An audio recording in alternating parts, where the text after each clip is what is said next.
গত 15 বছর ধরে শেখ হাসিনার সরকার এক স্বৈরতন্ত্রকে দেশের ওপরে চাপিয়ে দিয়েছিল। দেশের মানুষদের ভোটাধিকার ছিল না।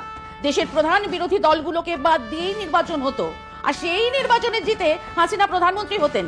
আচ্ছা, তখন ভারতবর্ষের কেউ কোনো রাষ্ট্রপ্রধান বাংলাদেশের দূতাবাসে ঢুকে হামলা করেছিলেন, দেশের গণতন্ত্র ফেরানোর কথা বলেছিলেন? আজ ইসকনের দু একজন সন্ন্যাসীদের গ্রেপ্তার নিয়ে যারা এত উদ্বেগ, এত প্রতিক্রিয়া দিচ্ছেন, আন্দোলন করছেন, রাগে ফেটে পড়ছেন, তারা একবারও একটা কথাও বলেছিলেন? যখন জামাতের প্রধান আমিরকে কোনো রকম আত্মপক্ষ সমর্থনের সুযোগ না দিয়েই জেলে পুরে দেওয়া হয়েছিল, তাও আবার সেই জেলে যার হদিশ কেউই জানতো না। হাসিনার সরকার ধর্মনিরপেক্ষ ছিল?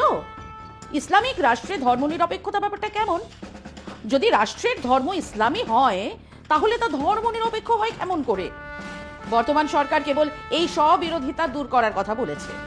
ভারত আর পাকিস্তান ভাগ হয়েছিল কিসের ভিত্তিতে? যারা মুসলিম তারা পাকিস্তানের দাবি জানিয়েছিল। পাক এ সার জমিন বানানোর জন্য পাকিস্তান, তা আবার বিভক্ত হয়েছে ধর্মনিরপেক্ষতার শর্তে নয়, দুটো ভাগ হয়েছে ভাষার ভিত্তিতে। কাজেই এক ইসলামিক দেশ খামোখা সেকুলার হতে যাবে কেন?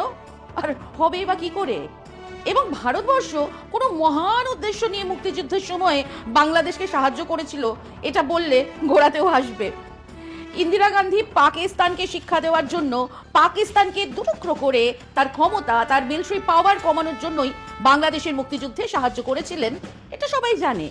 আর সেই মুক্তিযুদ্ধের জন্য বাংলাদেশের 30 লক্ষ মানুষ প্রাণ দিয়েছিলেন, 3 লক্ষ নারী সম্ভ্রম হারিয়েছিলেন, রক্তের বিনিময়ে স্বাধীনতা কেড়ে নিয়েছিল বাংলাদেশ।